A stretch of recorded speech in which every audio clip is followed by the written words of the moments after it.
tere! Selles videoklipis vaatame veel ühte rakendust, mis on Gemini. Tegelikult saab sinna sisse täpselt samamoodi, nii nagu kõikide teiste puhul, siis Google'i kontoga ja valite siis gemini.google.com ja saate kenasti Google'i kontoga sisse. Kui te olete sisse saanud, siis avaneb teil selline ka väga lihtne aken. Nüüd paari sõnaga.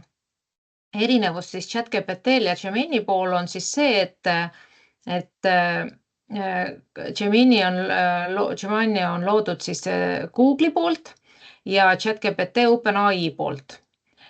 Siis mõlemad on siis reaalajas otsingumootoriga seotud, ka Google Drive faili ja ta on pigem selline kasutajaliides on väga minimalistlik ja just nimelt Google'i stiilis. Ta toetab pilte ja on võimalik siis ka kaamera kaudu küsida. Ja kui nüüd võrrelda keele osas, siis ChatGPT on eesti keele osas siis väga heal tasemel. Gemini toetab eesti keelt, kuid inglise keeles annab siis parema tulemuse. Ja kui siis võrrelda, et kumb siis parem on raske öelda. Et kui te olete rohkem Google'i ökosüsteemi kasutaja, ja te vajate näiteks mingit integreeritud abi, näiteks Gmaili sisu kokkuvõtteid, Google'i Docside redigeerimist, siis on Gemini väga hea abimees.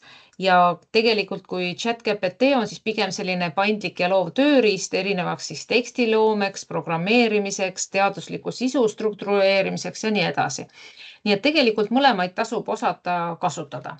Ja vaatame siis lühidalt, mis siin võimalik teha on. No kõige lihtsam jälle alustame siit, et siin on teksti aken, kõigepealt ta tunneb mind ära, ütleb tere Mare ja küsige.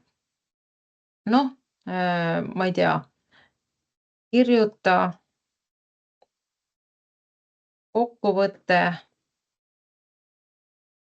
Kohtla-Järve elanike kohta.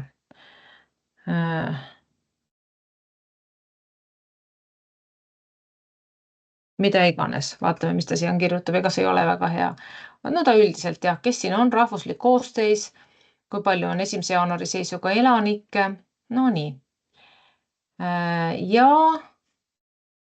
too välja rahvaarv, vanuste lõikes. Koosta tabel. Vaatame, kas ta tabelit oskab. Mina ise Geminit väga ei kasuta. Ühesõnaga ta väga ei andnud, eks ju. Ja tabelit ta ka ei koostanud. Okei.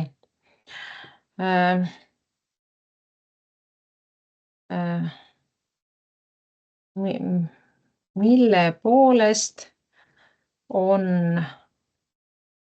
Gemini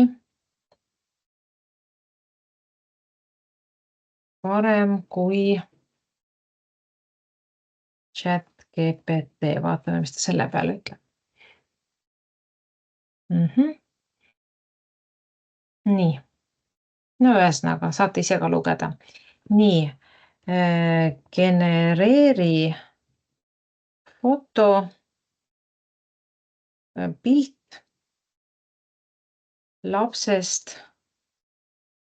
karikaaridega looduses. No ei tea, tuleb midagi. No vot.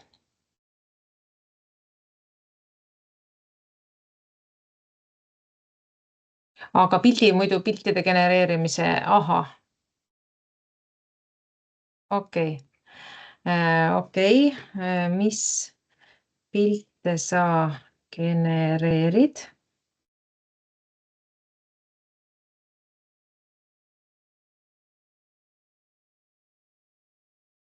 Huvitav. Vaatame, et mina tõesti ei ole kasutanud, mina olen rohkem ChatGPT kasutaja.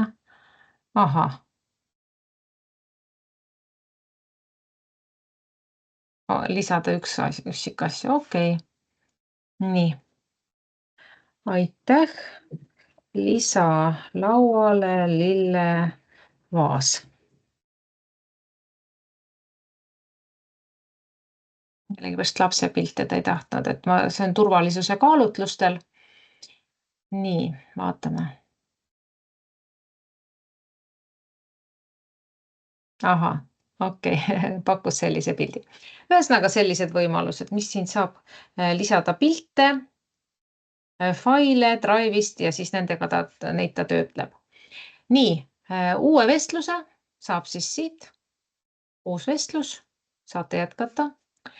Siis on siin erinevad Geminid juba olemasolevad, nii nagu ka ChatGPT-l sellised virtuaalsed assistendid, ajurünnaku ekspert, karjäärinõustaja saate valida, aga saate täiesti ise teha. Jällegi pange Geminile oma nimi, eks ju, ma ei tea, koolitusekspert, olen koolitaja, kes koolitab erinevaid digikursuseid. No ja vot nii. Nii.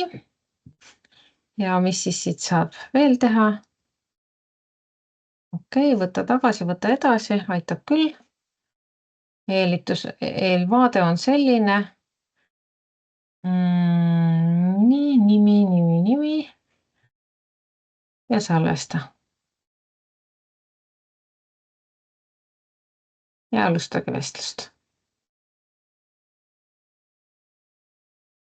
Nii, ja siis saab selle siis koolituseksperdiga rääkida. Ja sai seda siis siit Geminidel haldamine ja koolitusekspert siis tuli siia juurde. Nii, ma arvan, et siin uus vestlus, tee koopia kustuta.